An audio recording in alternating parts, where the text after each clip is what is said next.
ये मंथन प्रक्रिया भी अलग है कारण गोटे सागर आउ गोटे सागर को मंथन करदेला भरत पयोधि गंभीर ए गंभीर सागर को कृपा सिंधु रघुवीर सागर को सागर मंथन कर तेणु एठू गोटे नुहे एठू एते रत्न बाहरिला जे सारा संसार भरत को रामायण श्रेष्ठ चरित्र आख्या देला गोटे छोटिया उदाहरण तांको चरित्र आमे नहीं परिबा सेदिन आमे आलोचना करुले जेतबळे भरत आसिक पहुंचले अयोध्या तांकर दशरथ प्रति गोटे क्षोभ थिला क्षोभ होची या जे जीवा पूर्वरु निजर काम को निजे ठीक भाव संपादन करी नाहंती आपण गुरुदेव पचारे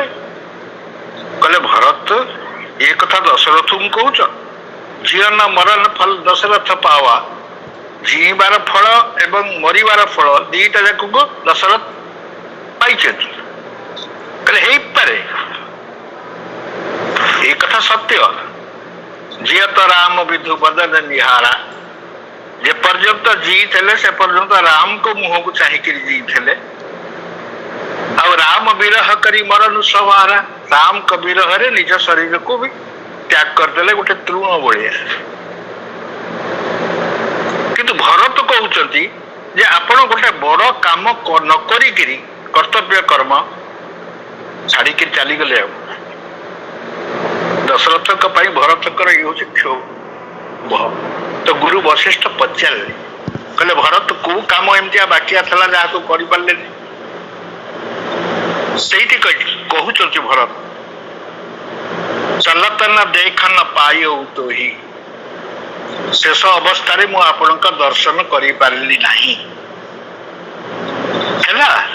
मुझे भूल करिए आपण एडा बड़ भूल केमिति करी पड़े गले कहा प्रति इंगित कर भरत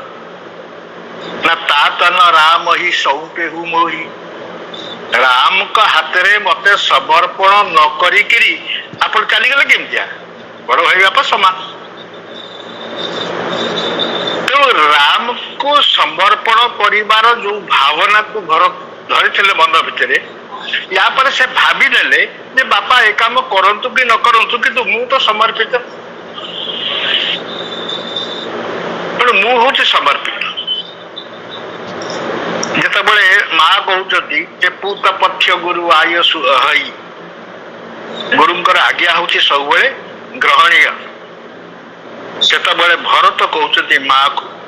कहले माँ मुझे भी एकमत गुरुंकर आदेश ही आमर सब सिर भाग्य किंतु आज मु कौन मो गुरु को चिन्ह नहीं भावुच अर्थात वशिष्ठ को भरत कहते मु कौन चिन्ह नहीं अरे ये परा होते सेतबेल जो महान ऋषि माने थे भितर जड़े आ सबुठ बड़ कथा हूँ ये तीन काल जान है निज ज्ञान ये हूँ त्रिकालज्ञ किंतु हेकि भी मो बेलू को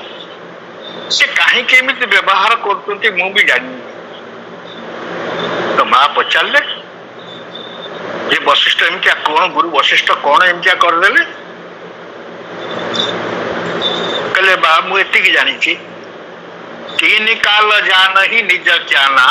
करतल गत आमलक समान ये सारा संसार तांका हाथ मुठारे गोटे अड़ा भलिया थाए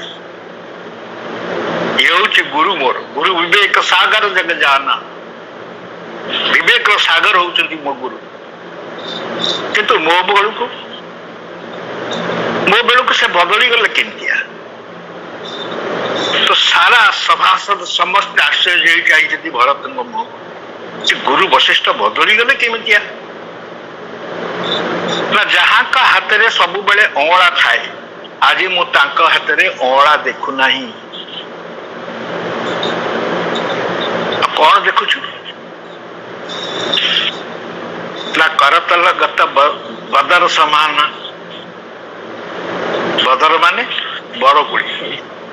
आज हाथ मुठारे मो से जहाँ को दौरान ये जदि अंगड़ा दे था ग्रहण कर किंतु से दौरान मत बरकोड़ी आयुर्वेद शास्त्र सीधा कही सदा पथ्यम धात्री फलम कुपथ्यम बदरी फलम बरकोड़ी सब कुपथ्य आगे आम जिते आनंद खाऊना कहीं ये शरीर पर ठीक नुह तेणु मो गुरुजी आज मत अंगड़ा बदल अंगड़ा हूँ सब स्वास्थ्य ठीक ता बदल मत बरकोड़ी देखा अर्थात ये सिंहासन को स्वीकार करने कहते मु तो गुरु का आज्ञा बाहरी पारि तेणु गुरु जिते कहते स्वीकार करने की सेतबले मो पाखे जोड़े ऑप्शन अच्छे राय राजपद तुम कह दिना ये राजपद तुमको दे जाइछंती भरत कहले ये राजपद शब्दर भी जोड़े अर्थ अच्छे प्रथम अर्थ राज्ञा पदम इति राजपदम राजांकर पदवी ही राजपद कह जाए मत से गुटाक गुरु देवा चाहूँ किंतु मु आर अर्थटा को स्वीकार कर कौन ना राज्ञ पदम जस्मिन तत् राजपदम राजांकर चरण जहाँ ऊपर रुहे से ही हूँ राजपद आई राजपद हूँ मो पाई कि काम्य अर्थात भरत को पादुका प्रदान बीज एठी ही रोपण होता जिते पादुका देले प्रभु करी कृपा पावरी देनी मुझे न कहती ना ये दीटा पावरी प्रभु करी कृपा पावरी देनी प्रभु कृपा करी पादुका देले या एमती अर्थ न करके जदि आम अर्थ करवा जे प्रभुंकर कृपा प्रभु को पादुका करी भरत को देले कारण कृपा भगवान ठारू बढ़िया तो देले कहीं ना राम सदा सेवक रुचि राखी राम सब बेले सेवक इच्छा को ही पूर्ण कर नियम आउ मैं लघु सेवक मु तो बड़ सेवकटे नुहे मुझे गोटे छोटिया सेवक तेणु मो पाई कि जिते ये कथा को लागू करने कथा चिंता करा जाए राजपद कथा से द्वितीय अर्थ को नेबी राज्ञ पदम जस्मिन तत् राजपदम राजांकर चरण जहाँ ऊपर थाए राजांकर चरण क्या ऊपर थाए राजांकर चरण कर तले थुआई थाए नहीं राजांकर चरण सब पादुका ऊपर थाए तेणु कहते मु हूँ तो तारी सेवक ना समस्त को जब पचारे भरत कहार शरणागत थे समस्ते कौन कहते रामकर शरणागत थे किंतु तुलसी तो राजी हेले भरत मुहरे कहते जे मु रामकर शरण नवाई मो पाखे ताकत कहीं योग्यता कहीं कहले आपण कहार शरणागत ना मोरे शरण राम ही के पनही मो राम को पादुकार शरणागत केते निकट हेले राम कर जड़े कह राम कर शरणागत किंतु भरत एत निकट है से कहते नहीं नहीं मु राम करू नुह राम को शरण शरणागत चरण पादुका तो वर्तमान प्रभु करी कृपा पावरी दिनी एइथिपई के तुलसी लिखिले जेहेतु प्रभु ऊपर कृपा हूँ बलवत्तर तेणु ये कृपा बाहर कारण राम का पाखे समस्यार समाधान नथिला भरत को कौ अवलंबन देकर विदा करेंगे बोली तेणु पादुका ये भूमिका को आसीगले से कौन कले ना भगवान को परिवर्तन करेले पादुका दुई पादुका दक्षिण पादुका हूँ रामकर प्रतिनिधित्व करिवो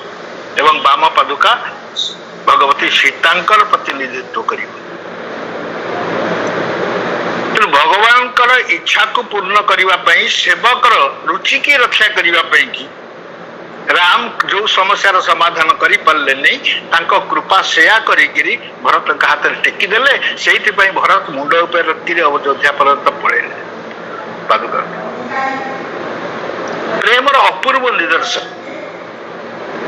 केबे अनुभव करनाहांती जे मो पाखरे सीताराम नाहांती लिखिरी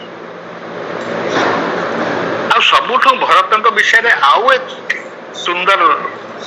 तथ्य मिले लंका कांड में जिते हनुमान जी गले द्रोणाचल पर्वत को संजीवनी आने कि लक्ष्मण को मूर्छा भंग की आसला अयोध्या उपर देकी आसुचंती सेतबेले भरत सजाग प्रहरी भलिया अयोध्या को जगिकी अछंती देखो दायित्व नवा केमितिया संभव राजा कहे मो शोबी तेणु मत 50 जन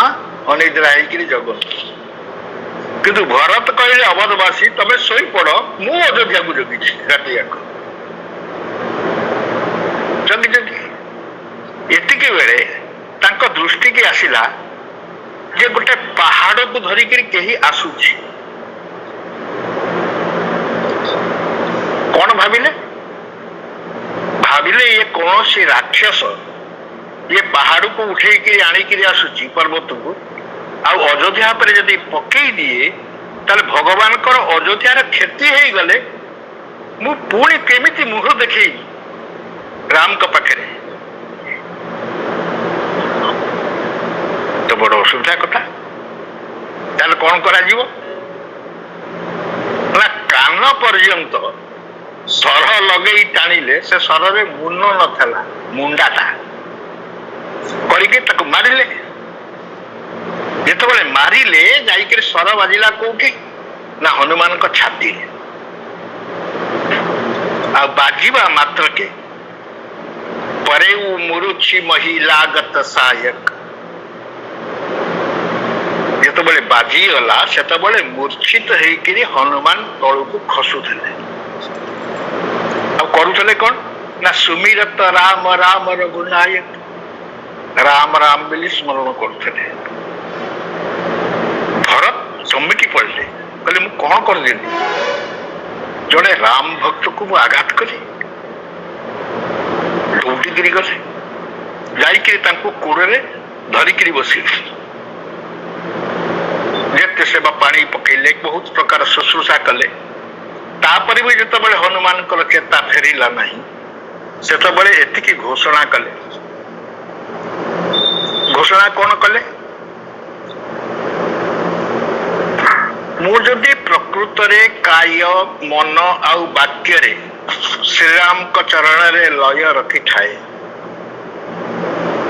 ताले ए बानर उठिकी बसु एति खाली कहले काय मन वाक्य रे जदि मु राम को चरण रे प्रेम करुथाए ताले ये बानर उठिकी बसु है कौन ना तत्क्षणा तो हनुमान जी झाड़जुड़ी उठिकी बसले देखो से किसी करना किसी औषध दे ना द्रोणाचल पर्वत को जाए पठे ना क्या औषध आने का जो मोरे मन बच और काया प्रीति राम पद कमल अमाया तो कपि हो विगत श्रमशूला जो मो पर रघुपति अनुकूला रघुनाथ जदि मो पर अनुकूल होता ये बानर उठिकी बसु तत्क्षण तो सुनत बचन उठी बैठक पीछा हनुमान जी झाड़ जुड़ी होगी उठिकी बसिले आते सबू कथा शुणी सारे बाहरी जावाई कि